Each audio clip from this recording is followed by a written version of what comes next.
the laughter that echoed through Silicon Valley. Ballroom shimmered with golden lights. Chandeliers, as big as small cars, hung above tables filled with the wealthiest people on earth. Every chair was occupied by someone whose name could move markets. Laughter and wine flowed freely, and in the center of it all stood Raymond Crenshaw, the oil tycoon from Texas. The man who called himself the last real king of the modern age. His voice boomed as he held his crystal glass up high. "To oil," he declared, his southern drawl thick as molasses. "The fuel of progress, the heart of our economy, and the reason every one of you flew here tonight." The room erupted in applause. But in one corner of the hall, seated quietly, sipping water while reviewing data on a slim tablet, sat Sundar Pichai. He wasn't wearing a tuxedo like the others. He wore a simple, dark suit, no designer tie. No flash. His name tag had slipped halfway beneath the plate of untouched salmon, and no one at the table had bothered to talk to him until Raymond saw him. And here's a man who disagrees. Raymond shouted, pointing across the hall. Everyone turned. Sundar looked up, calm and composed. "Google man," Raymond smirked. "Tell us, what's that nonsense you've been working on? Electric cars? Solar grids?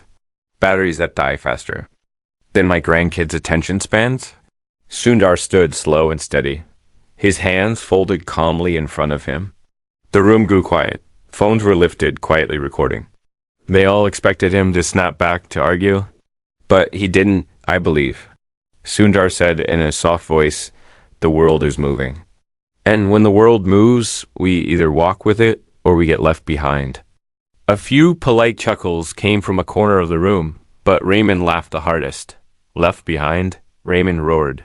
"I've made more money in a single quarter than your electric dreams will ever see in a decade. Oil built America.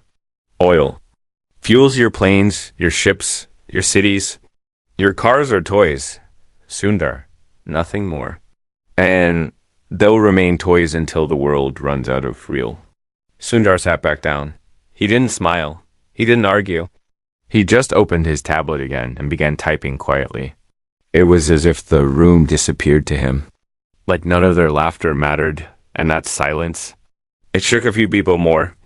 Then Raymond's thunderous laugh ever could dot the next morning. Sundar flew back to Mountain View. He didn't say a word during the flight. He stared out the window most of the way, thinking. For years, he had believed that the future of transportation had to be electric. Not just because it was better for the planet, but because it was smarter, more efficient, more scalable. It wasn't about replacing oil, it was about unlocking something greater. But after that night, something changed. He no longer wanted to prove the world wrong. He wanted to build a world so right, their mockery would look like ancient history. He arrived at the Google campus just as the sun began to rise. Fog curled through the trees. He didn't go to his office. Instead, he walked straight to a small building at the far end of the campus, the X Lab. The place where Google's most secretive, boldest projects lived and breathed.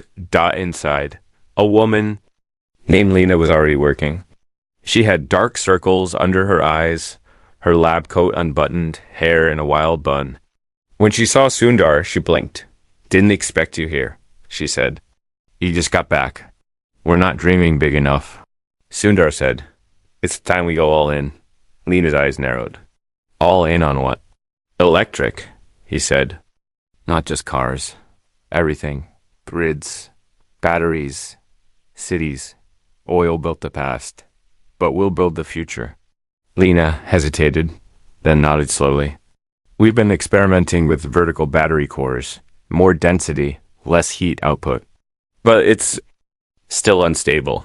Then stabilize it," Sundar said. "Whatever it takes. No shortcuts, no compromises. I want to build something they'll laugh at today and worship tomorrow." She studied him for a moment. Something in his tone had changed. It wasn't ambition. It was personal now. "You're serious," she whispered. "More than I've ever been," Sundar said. "Let's build the engine that'll bury their empire." Days turned into weeks. Weeks blurred into months. Sundar became a ghost in the regular Google world. He skipped press conferences, passed on investor meetings. He poured himself into the X lab with Lena and a team of 20 engineers, handpicked from around the world. They weren't just building an electric car. They were building a completely new energy system. Their idea. An adaptive vehicle that wasn't just powered by electricity, but could generate, store, and share energy on its own. No more dependency on the grid. No more charging stations. No more fossil fuels. At first, the prototypes failed. One model caught fire after 3 minutes. Another didn't even start. Third melted its battery casing in under 10 seconds. But Sundar didn't flinch. Each failure was logged, dissected, and used to fuel the next phase. He slept on a cot inside the lab. He ate protein bars and drank more coffee than his doctor would ever allow. And every night, as the world laughed at the very idea, his vision, he stared at the glowing blueprint on the screen and whispered to himself, "They don't see it yet." Meanwhile, back in Texas, Raymond Crenshaw watched the headlines. Google's electric division bleeds cash. Pichai's energy dream. Floundering? He cut out the articles and pinned them to his office wall. He sipped whiskey and grinned. Let him dream, he muttered. The longer he dreams, the deeper he digs his grave. What Raymond didn't know, what almost no one knew, was that inside a hidden underground chamber in Mountain View, a miracle had just happened. Lena ran her fingers over the surface of the new battery shell. It was cool, stable, and when she powered the prototype vehicle, something impossible happened. It didn't just run. It ran for 12 continuous hours at peak performance without recharging. She turned to Sundar, her voice trembling. It works. Sundar didn't celebrate, not yet. He walked over to the car, touched the dashboard gently, and nodded. Let's take it outside. They drove it through the silent campus streets at 2 a.m. The car made no noise. No fumes. Just a low, peaceful hum like the purr of a content animal. Lena cried quietly as they drove past the trees. Sundar just kept driving. The next morning, he made one call. Schedule a private demonstration, he said. I want every major investor in one room. No slides. No speeches. Just the truth. Within 3 days, an anonymous invitation was sent to some of the world's top investors. Scientists and energy leaders. No agenda. Just a title. The future is no longer waiting. People showed up out of curiosity. Some came expecting a tech demo. Others came to laugh. Raymond didn't show, but one of his top lieutenants did, Clark Hardin, a man who once said climate change was a myth and that ads were for hipsters and communists. The room went dark. A screen flickered to life. But instead of a presentation, Sundar simply walked on stage, smiled, and pointed toward the curtain behind him. It pulled back slowly to reveal the sleek silver prototype. A shape unlike any car the world had seen. It was futuristic yet familiar. Grounded yet ahead of its time. Then, without a word, Sundar stepped into the driver's seat and pressed a single button.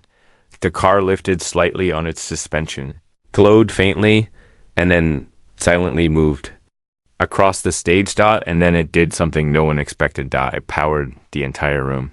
The lights, the cameras, even the screen, all of it ran on the energy stored in the car's system. Gasps filled the hall. Then silence. Then the slow rise of applause.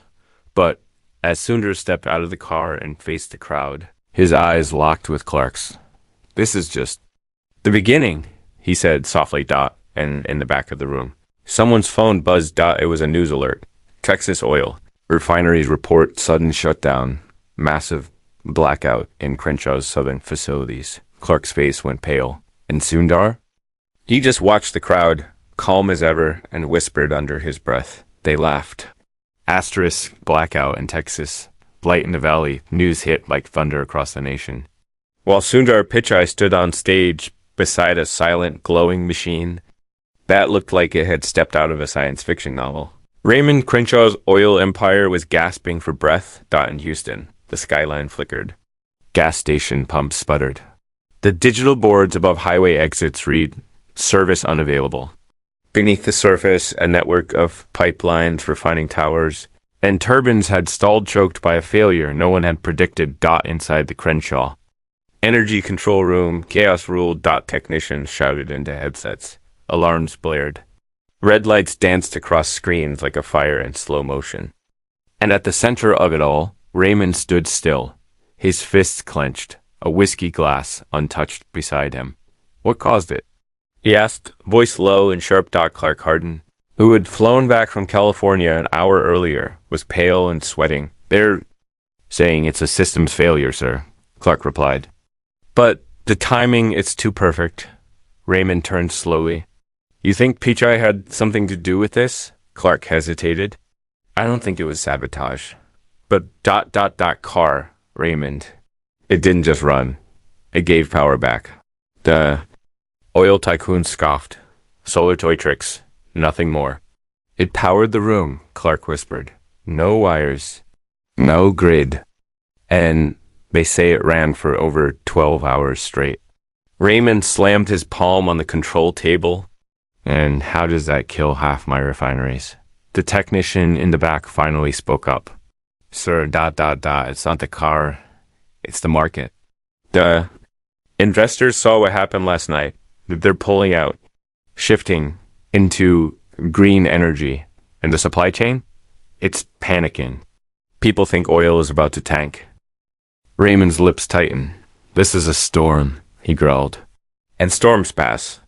But deep inside, even Raymond felt something different. This wasn't just a bad quarter. This was the beginning of something he didn't understand. And that terrified him. Across the country, the opposite emotion was stirring in Mountain View. The energy in the X-Lab was electric, literally and emotionally. Sundar stood beside Lena as the team reviewed the test data. Every statistic was better than. They had hoped. Battery efficiency was up by 68%. Heat output down by 43%. And the most shocking part? The car had recharged itself partially through regenerative systems as it moved, capturing energy from sunlight. Friction. Even air. It was not just a car. It was an energy hub on wheels. We have to name it, Lena said softly, staring at the sleek prototype as if it were alive. Sundar nodded. Call it Jiva. Jiva? She asked. It means life, he said. Because this car doesn't just move, it breathes. It gives. The team applauded, but Sundar raised a hand. We're not done. We've shown the world what's possible. Now we make it real. Mass production. Affordable. No more showpieces. We're not just building a machine. We're building a movement. They worked day and night. Across India, Europe, and Africa. New labs were established. Old Google warehouses were repurposed into microfactories. Every engineer who had once dreamed of building something that could change the world was invited to join. Applications flooded in. Young minds. Retired scientists, climate activists, and mechanics from small villages applied with one dream to be part of something that could rewrite history. The world was listening, but so was the enemy. Behind thick glass walls in Texas, Raymond called an emergency meeting with other oil giants. Names that had controlled energy policy for decades. Men and women whose wealth was measured not in millions, but billions. He's just one man, Raymond said, pacing. We've crushed threats before. We'll crush this one too. An older man in a black suit leaned forward. This is different.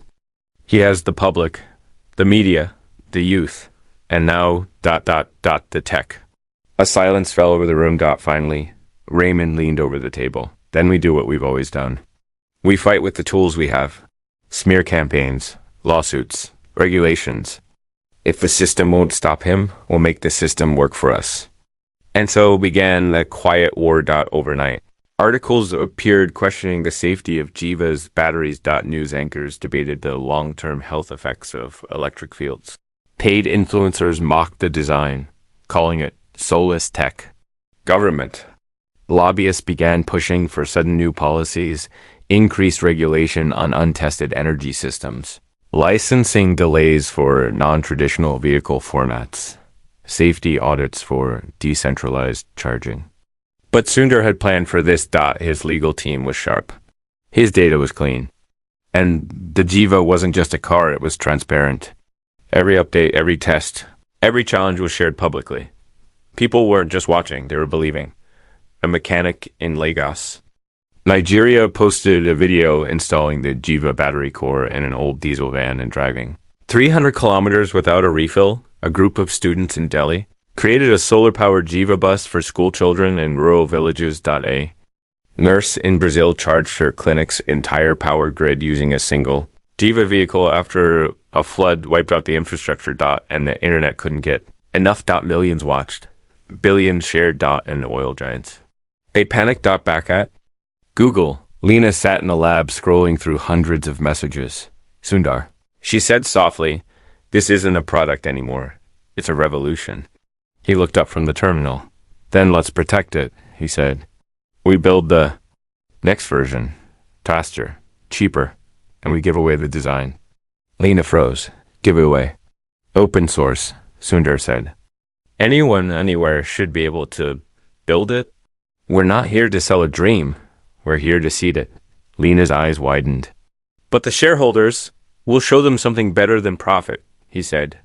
"We'll show them purpose." And to everyone's shock, they agreed, because the world had shifted. It wasn't just Sundar against the oil empire anymore. It was the people. And they were ready to rise. But Raymond wasn't finished. He had a secret, a project hidden deep underground beneath his private estate. A last resort.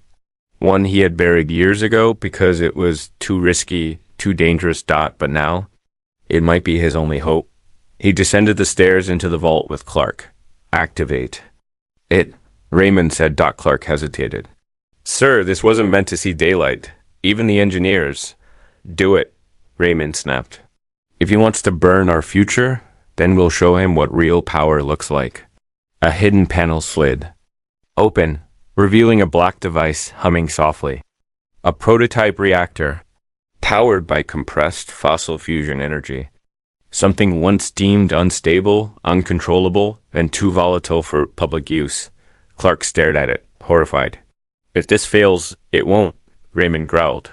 "And if it does, we take him down with us?" Across the country, in a quiet moment inside the X-Lab, Sundar stood on the rooftop, staring at the stars.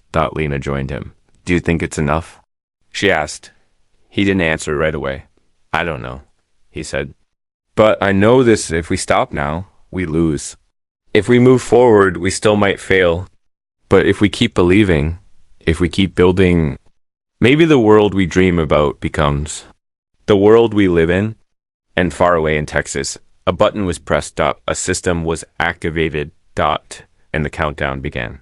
Asterisk. The betrayal that changed everything the night was heavy with silence in Texas. But beneath Raymond Crenshaw's estate, deep underground, something sinister had awakened. The machine glowed a pulsing red, steady and ominous, like the beat of a dangerous heart. Engineers, handpicked and sworn to secrecy, moved nervously around it, their faces pale and drenched in sweat. This wasn't a machine made for peace. It wasn't designed for sustainability. It was a fusion fossil hybrid and unstable brute force. Energy reactor built during a forgotten era when big oil tried to make something that would keep them in power forever. Too volatile to release, too dangerous to ignore. It had been shelved after nearly destroying an entire testing facility. But desperation does strange things to powerful men. Raymond stood still, watching the reactor hum. It whispered promises. To him, not in words, but in power. Power he once controlled without question. Power now slipping away like sand through trembling fingers. Clark Hardin entered the room, holding a thick folder of satellite images and energy grids. He placed them on the metal table beside Raymond. "He's expanding," Clark muttered, voice shaky. "Africa, Southeast Asia, even parts of Texas. People are installing Jiva cores in places we didn't even think had internet access." Raymond's lip twitched. "He's not expanding. He's infecting." "Sir, maybe it's time to rethink this." "Don't you dare," Raymond snapped. "Do you know what it feels like to be laughed at in your own boardroom? To be treated like history while you're still breathing?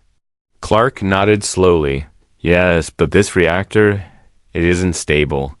Raymond's eyes narrowed. Then make it stable, or find someone who can. And just like that, the final decision was made. They weren't going to compete with Sundar anymore. They were going to outpower him, outblast him.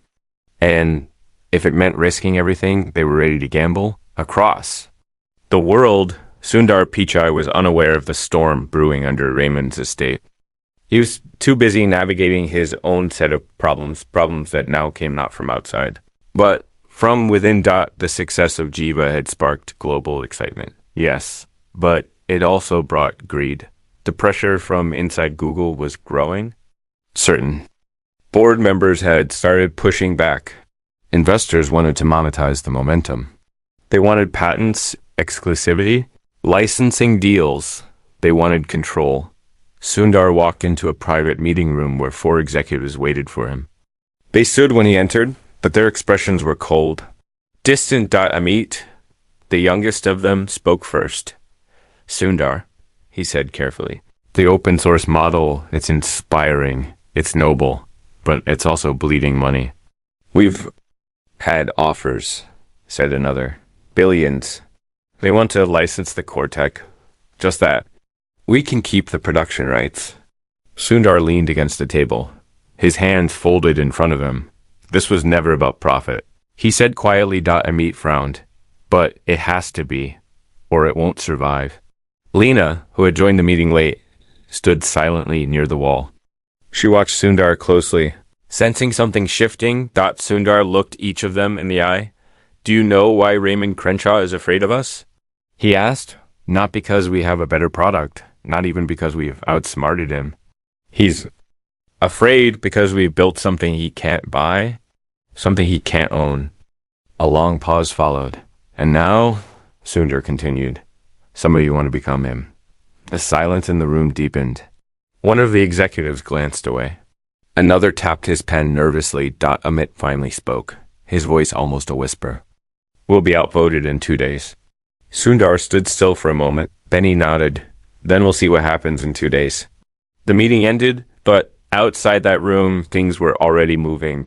Later that evening, Lena caught up with Sundar in the lab. The moonlight streamed through the windows, casting silver lines on the floor. You can't win this vote, she said. They've already made up their minds. Maybe, Sundar replied. But they're underestimating one thing. What? The people. He leaned in and showed her something on his tablet. A video, grainy footage from a small mountain village in Nepal. A Jiva vehicle, barely held together, was powering a makeshift hospital. Doctors using portable lights. Mothers holding newborn babies wrapped in blankets. The village elder, and tears, speaking into a local reporter's mic. The car saved our children, he said. Our homes had no power. Our hearts had no hope. But the car gave us light. We're not selling a product, Sundar whispered. We're fueling belief. Lena looked at him, and for the first time, her eyes filled with tears. I believe in it, she said. But belief doesn't win boardroom vote. Sundar gave a soft smile. It will. The next day, something unexpected happened. A massive leak hit the news. An anonymous whistleblower released internal documents from Crenshaw Energy. Documents that revealed the activation of a prototype reactor codenamed Cerberus. The documents exposed secret testing failures, near catastrophic results, warnings from scientists. All ignored. Social media exploded. Crenshaw playing. With nuclear-grade fire? Texas reactor cover-up public at risk? It was chaos. Raymond was furious. He called Clark into his office, slamming the documents on the desk. Find the mole, he barked, and shut them down. But Clark's hands trembled as he picked up the pages, because what Raymond didn't know. What no one knew was that Clark wasn't the mole. Lena was 2 weeks earlier. She had made contact with a journalist friend. She had copied data, taken photos, and passed it quietly through a burner phone she kept in a hollowed-out book. She hadn't told Sundar. Not yet, but she couldn't let the reactor go live. Not when she knew what it could do. Not when she remembered the warning from a former Crenshaw engineer she once interviewed during college. If they ever use that thing, the engineer had said, it'll make Chernobyl look like a broken light bulb. Now, the world was watching. Government agencies launched emergency investigations. Regulators called for full transparency, and Raymond? He called a private meeting with someone he had hoped never to contact again. Her name was Celine Frost, a former data scientist turned black hat strategist. She didn't believe in rules.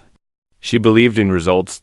She arrived dressed in all black, eyes cold as steel. You called? She said. We're being attacked. Raymond muttered. The reactor's been exposed. We need to turn the narrative. Say the word, she replied. I can have Sundar buried in headlines by morning. Do it, Raymond whispered.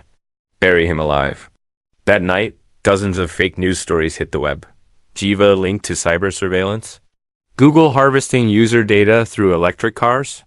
Jiva cars possibly linked to brain tumor clusters. Studies inconclusive within hours. Confusion began to spread. Search engines were flooded with mixed opinions. Paid experts argued on TV. Even supporters of Jiva began to hesitate. And the worst part? It was working. Inside the Google campus. The board vote approached. Amit called Sundar to his office privately. The numbers are close, he said. Too close. If this noise keeps growing, we might lose the public, the market, everything. Sundar looked out the window. A group of high school students had just parked their homemade Jiva-powered go-kart on the campus lawn. They were taking selfies with it, laughing. Then let's make our next move, Sundar said softly. What move? He turned, eyes steady. We go live. And in the most unexpected moment, Sundar shocked the world. He scheduled a global live stream. No media, no scripts. Just him. When the day came, billions tuned in. The screen lit up with Sundar sitting alone in a quiet studio. No logos, no music, just his face. Hello, he said gently. I want to tell you a story. He spoke of the first Jiva test, of the doubts, of the failures, of the night he was laughed at in a ballroom full of power. He didn't attack the oil companies. He didn't insult his critics. He spoke with humility. With hope. He showed videos of people using Jiva in the most remote corners of the world. He read handwritten letters from children who now dreamed of becoming energy engineers. He closed his message with a simple line. This isn't about electricity. This is about light. And no matter how loud the darkness becomes, light will always find a way. The screen faded to black. And then something extraordinary happened. People began uploading their own Jiva stories. This car helped my dad breathe through his oxygen machine during a blackout. I used the Jiva battery to charge our village's water pump. My daughter built a Jiva scooter and now teaches girls in our village about engineering. Millions of uploads. A movement reborn. And in that moment, Sundar knew the boardroom was irrelevant. Because when the people lead, even the giants must follow. But in Texas, the reactor hummed louder. And Celine Frost had a new plan. A digital attack. A virus. Designed to corrupt the Jiva firmware. To make the cars stall. To trigger fear. To make the world doubt the dream. And she had found someone inside the X lab to help her. Someone close to Sundar. Someone he trusted. Someone he called. Friend. The code that nearly broke the future of morning air in Mountain View was sharp, almost too still. It was the kind of quiet that didn't feel peaceful, but warned of something coming. Something unseen. Something dangerous. As the first rays of light touched the rooftop of the X lab, the heart of Google's Jiva project, Sundar Pichai stood by the tall glass window overlooking the campus. His eyes were distant. He held a steaming mug of chai that had already gone cold in his hands. His mind was replaying the past 72 hours on an endless loop. The live stream, the global response, the messages of hope, the children building miniature Jiva replicas. The old man in Kenya who wired a water pump to his Jiva car and called it a miracle. But something beneath all that joy was bothering him. A small, invisible thread tugging at his thoughts. Something he couldn't quite name, but could feel dot behind him. Lena entered the room quietly, tablet in hand. Morning, she said softly. Sundar turned, offered her a faint smile. Barely slept. Me neither, she replied. Too much excitement. Too much noise. He nodded. And not enough silence to listen to the small things. Lena paused. Her expression shifted slightly. Wanted to ask you something, she said slowly. Who's been handling the firmware security for Jiva's new fleet? The one we deployed in Africa last week? That's Arjun's team, Sundar replied. He's been leading firmware oversight since we scaled. Why? She hesitated, then handed him the tablet. Take a look. The screen showed a string of logs, seemingly harmless code sequences. But in the middle, barely visible, was a line of foreign code injected into the firmware. It wasn't natural. It didn't belong. This wasn't written by our team, Sundar said, his voice low. Triple checked, Lena whispered. This was designed to override the internal regulator. Not immediately. It's programmed to trigger a cascade delay system lag, false error reporting, motor instability. In how many units? At least 300 already active. Across the globe, maybe more. Sundar's fingers tightened on the tablet. His face stayed calm, but something behind his eyes turned cold. Get Arjun, now. Within 20 minutes, Arjun was in the lab, his hands fidgeting, eyes darting between Sundar and Lena. This is a misunderstanding, he stammered. I've been managing a dozen things. It's possible a subcontractor. Arjun. Sundar interrupted gently. Don't lie to me. The silence in the room deepened. A long, uncomfortable pause stretched between them. Finally, Arjun sat down, burying his face in his hands. I didn't mean to hurt anyone, he whispered. They reached out to me months ago. Selene Frost. I didn't know who she really was. At first, just that she wanted data, offered money. Then threats. Sundar listened quietly. She said they'd ruin my family, Arjun continued. Freeze my bank accounts. Expose my father's debts. And then she offered something else funding, for my own lab. Freedom.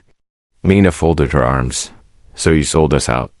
I injected the fail code, he admitted. But I masked it. With encrypted loops. It was supposed to stay dormant for another month. I thought I'd have time to pull it back. You thought wrong, Sundar said, his voice firmer now. Those cars are powering homes, hospitals, schools. This wasn't a code error, Arjun. This was a betrayal of hope. Arjun broke down. Tears streamed down his face. I was scared. Sundar stood silent for a long time, then finally turned to Lena. Isolate the sequence, he said. Build a patch. We'll push a global update before this becomes irreversible. Lena nodded and left the room at once. As Sundar walked toward the glass window again, Arjun spoke behind him, voice hoarse. I don't expect forgiveness. You won't get it from me, Sundar said quietly. But you'll get a chance to help fix what you broke. Stay. Work. Prove you can still be trusted. Arjun nodded through sobs. Meanwhile, far across the country, inside a private surveillance room buried beneath Raymond Crenshaw's estate, Selene Frost watched the footage of Arjun's confession. Her lips curled into a smirk. He folded faster. Then I thought, she muttered. But they're moving quicker than we expected. We'll need to escalate. Raymond entered, his presence like a storm rolling into a quiet valley. What's the status? The sabotage failed, Selene said flatly. They caught the code before activation.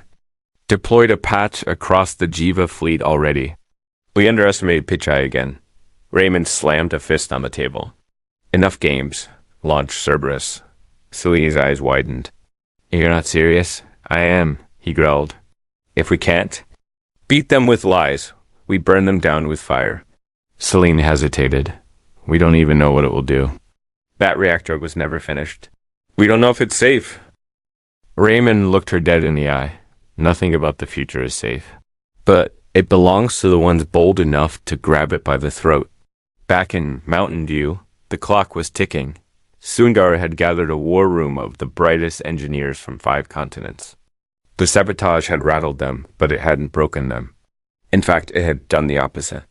It unified them. They worked around the clock-patching firmware, reinforcing firewalls, setting up decentralized monitoring stations in jiva-equipped regions. They made sure no one could ever inject malicious code without triggering immediate lockdown protocols. But even as they fixed the breach, something else emerged, an anomaly. "Sir," a technician called from the far corner of the lab.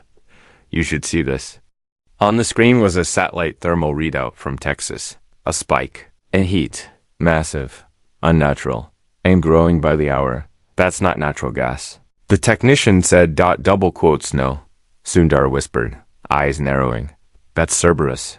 He stared at the data, at the plume of heat pushing up through the earth like a volcano waiting to erupt.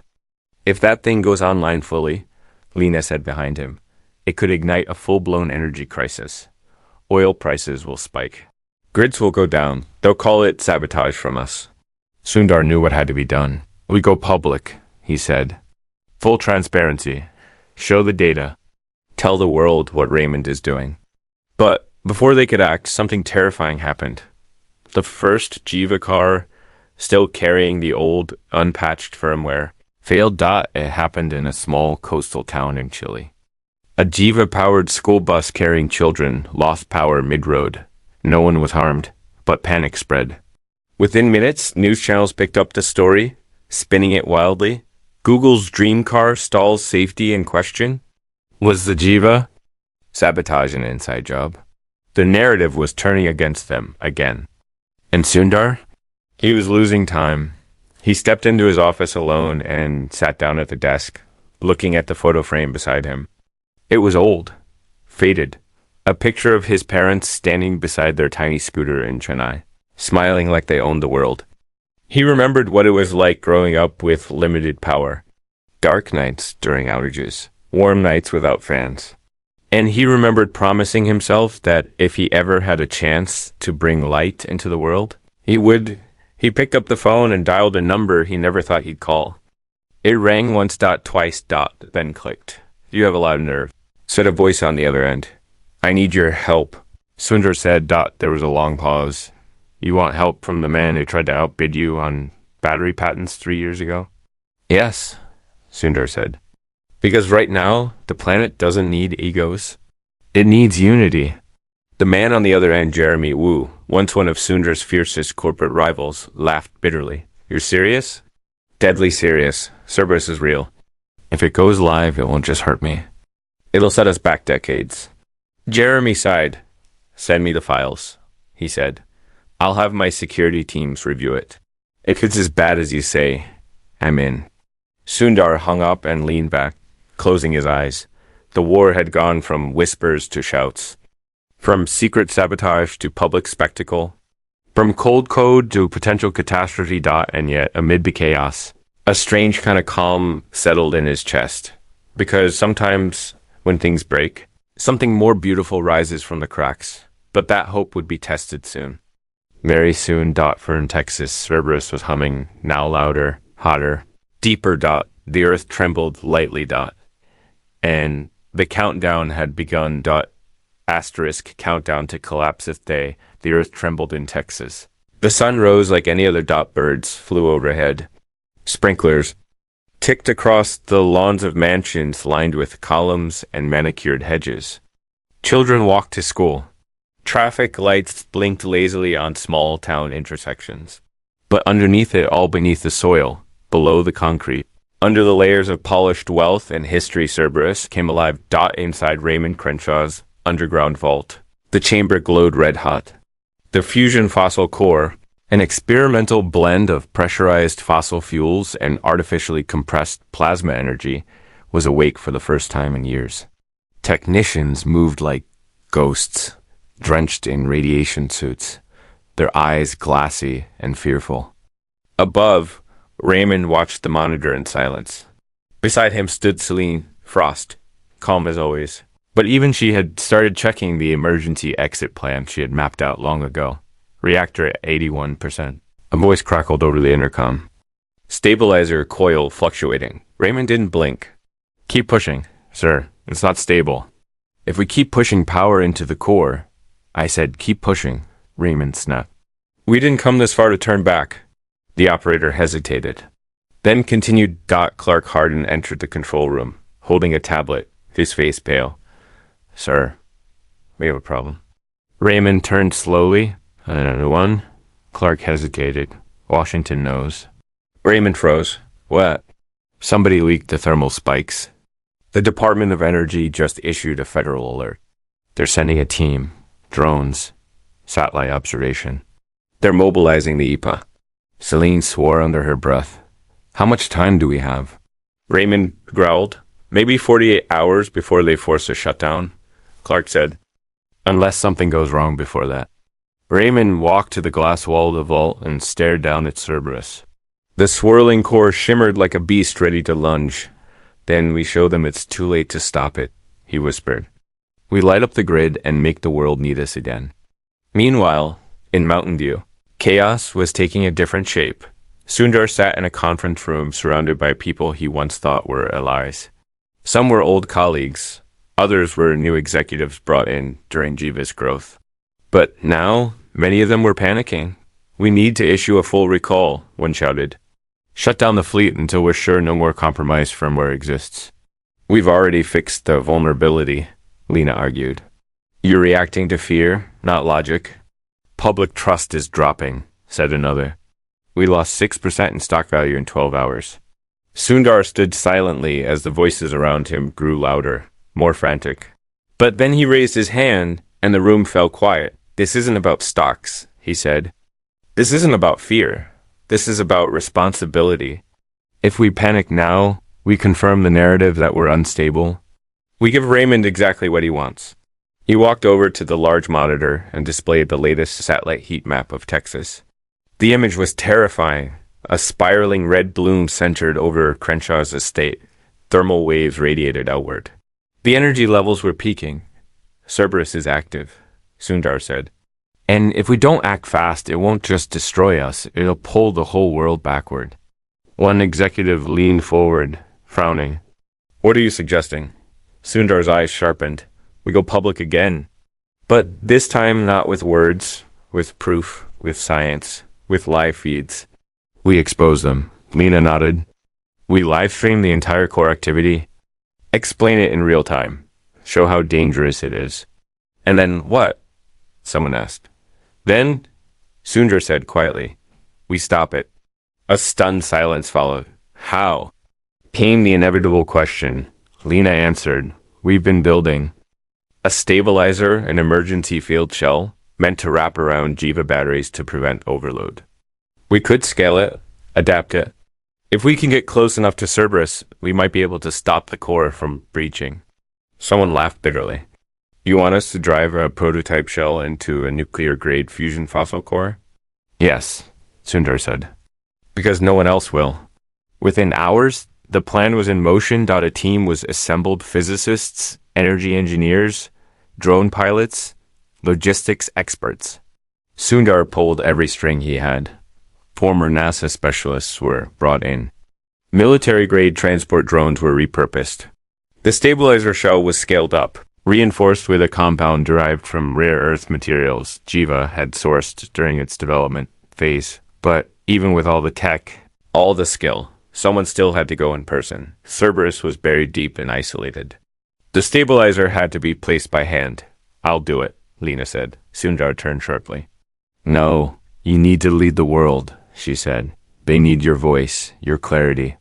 But someone has to place the shell. And, I'm the only one who understands the field synchronization timing. Sundar hesitated. His jaw clenched. We go together, he said finally. You place the shell. I cover you. You're not trained for this. Neither are you, he replied. But we're the ones who built the future. We don't get to walk away from saving it. Hours later, they boarded the private cargo plane heading toward Texas, carrying the stabilizer inside a reinforced container. Sundar wore a slim exosuit fitted with heat-absorbing gel, while Lena's suit was laced with signal boosters to calibrate the shell once deployed. As the plane crossed into restricted airspace, the The sky darkened, not with clouds, but with smoke. The plume from Cerberus was now visible from 30,000 feet. Swirling black trails rose like angry serpents toward the sky. We're almost there, Lena said through her headset. Sundar nodded, staring out the window. On the ground, Celine Frost stood on a ridge near the reactor vault, eyes on the sky. They're coming, she muttered. Raymond scowled. Then let them come. Inside the vault, the reactor core was now at 93%. Readings were erratic. Plasma trails danced violently inside the chamber. Warning lights flashed red. The core's destabilizing, one engineer cried. It's entering an autonomous reaction.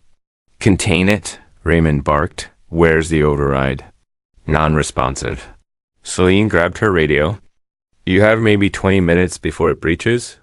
You better pray your stabilizer works, Pichai. As the plane descended, Sundar and Lena activated the exosuits. The hatch opened. Wind screamed through the cargo bay. They jumped. 2. Small figures plummeting toward a firelit earth. They landed near the outer edge of the estate and began the run toward the vault. Drones buzzed overhead, jamming sensors, disabling guards, opening encrypted doors. It was a perfectly timed operation, but every second brought them closer to a ticking explosion. Inside the vault, the heat was unbearable. Lena moved fast, opening the shell's case and deploying the stabilizer frame. The hum of the reactor was deafening. Sundar monitored the countdown on his wrist display. You have 6 minutes, he said. Lena's hands moved quickly, attaching the clamps, locking in the core modulators, stabilizing the pulse regulators. Sweat streamed down her face. Outside, security had discovered them. Gunshots echoed through the corridors. Sundar grabbed a fire suppression hose and used it like a makeshift barrier, spraying the narrow hallway with dense fog, disorienting. Guards long enough for them to lock the vault door. 4 minutes, he called out. Lena cursed under her breath. It's resisting the sink. Sundar knelt beside her. What do you need? Manual override, she said. We have to vent the core's pressure just enough to stabilize but not trigger a chain reaction. Tell me what to do, he said. She guided his hands. They worked together, syncing motions, adjusting frequencies, timing every movement to the rhythm of the reactor's surges. 2 minutes. A massive jolt shook the floor. Panels exploded. Steam burst from the vents. Sundar shielded Lena with his body as debris rained down. We're losing time. She screamed. Then, suddenly calm. The shell glowed. The reactor's humming slowed. The red pulse faded to a low orange. We did it, Lena whispered. We did it. Sundar echoed. But behind them, a door creaked open. Raymond stood in the shadows, holding a rifle. His eyes were wild. You ruined everything, he spat. I built this world. You don't get to take it from me. Sundar stepped forward, slowly raising his hands. You built a kingdom on sand, he said. And the tide is here. You think they'll remember you? Raymond growled. They'll forget your name the second your battery dies. Sundar didn't flinch. Maybe, he said. But they'll remember the light? Raymond raised the rifle, and Lena pressed the final button on the stabilizer. A shockwave burst outward, non-lethal, but powerful. It knocked Raymond off his feet. The rifle skidded away. Outside, the sky cleared. The reactor was silent. And for the first time in decades, the air above Texas tasted like wind and ash instead of fire and oil. The light after fire. It took 13 minutes for the silence to fully settle across the valley. In Texas. No sirens. No explosions. No hum of machinery. Just the sound of wind sweeping over dry earth and the distant calls of birds that had once abandoned the sky above Crenshaw's land. Where there had been fire and fury, now there was only stillness. Like a great monster had finally taken its last breath. Inside the vault, Sundar Pichai stood motionless, his exosuit scorched in patches, breathing heavily as the air cleared around him. Beside him, Lena was on her knees, coughing through her oxygen mask, eyes squinting as the emergency lights flickered overhead. The stabilizer was still glowing faintly, a soft, rhythmic pulse, like a heartbeat slowly returning to rest. CERBERUS was no longer a threat. It had been tamed. Not by force. Not by violence, but by precision, belief, and courage. And now, all that remained was what came after. The door to the vault burst open. Federal agents stormed in, followed by hazard teams in bright suits and blinking gear. Their boots crunched on broken metal and glass as they moved past the failed reactor, past the wreckage, toward the two figures in the center. "They're alive," one agent called. "Get medics in here now." Sundar didn't resist as they lifted him gently onto a stretcher. His mind wasn't on his body. It was somewhere far away back in a village where a single light bulb changed a child's future. Back in a conference room where he was told electric dreams were toys. Back in the ballroom where Raymond laughed with his golden wine. But that laughter was silent. Now, Raymond Crenshaw lay unconscious in the corner of the vault, pinned beneath the remnants of a collapsed steel beam. He was alive but broken, not just in body, but in legacy. The man who once controlled the flow of nations now lay in a puddle of the very oil he believed would crown him forever. Outside the estate, news helicopters circled overhead. Broadcast bands lined the perimeter. Reporters shouted questions as armored trucks rolled out. The world had seen what happened, and the story that unfolded was not one of scandal or defeat, but of resilience, of truth, of the moment humanity stood on the edge of destruction and chose light instead. 3 days later, Sundar woke up in a hospital bed in Northern California. Sunlight streamed through the window. His son sat nearby, holding his hand. The boy's eyes were red from crying, but full of pride. On the bedside table were hundreds of letters, real paper letters sent from across the world. Drawings from children, handwritten thanks from families, blueprints from inventors who had been inspired by Jiva and wanted to build their own versions. Lena entered the room slowly, one arm in a sling, the other holding 2 cups of coffee. "You look like someone who just saved the planet," she said with a tired smile. "You look like someone who made that possible," Sundar replied. They sat together quietly for a long time. Then Lena pulled out her tablet and opened a stream. "You should see this." On the screen were dozens of news reports from around the globe. In India, solar engineers were building new Jiva-compatible microgrids in rural communities. In Brazil, former oil workers were retraining to become electric vehicle technicians. In Germany, a high school competition had launched to build student-designed Jiva prototypes. And in Texas, Raymond Crenshaw's estate had been converted into a research site. The Cerberus core had been dismantled and repurposed for study under the supervision of international energy coalitions. The same land that once threatened to burn. The world now held the blueprint for how not to. But perhaps the most moving footage came from a refugee camp in war-torn Sudan. A young girl stood in front of a tent, holding a small tablet made from salvaged parts. Behind her was a Jiva mini-core mounted on a cart, charging lights and water purifiers. "We don't have much," she said in shaky English, "but now we have light at night, and we don't feel afraid." Sundar's eyes filled with tears. He didn't cry often, but this time he let them fall because this was why it all began. Not to impress investors, not to win awards, but to build a world where children didn't have to grow up in the dark.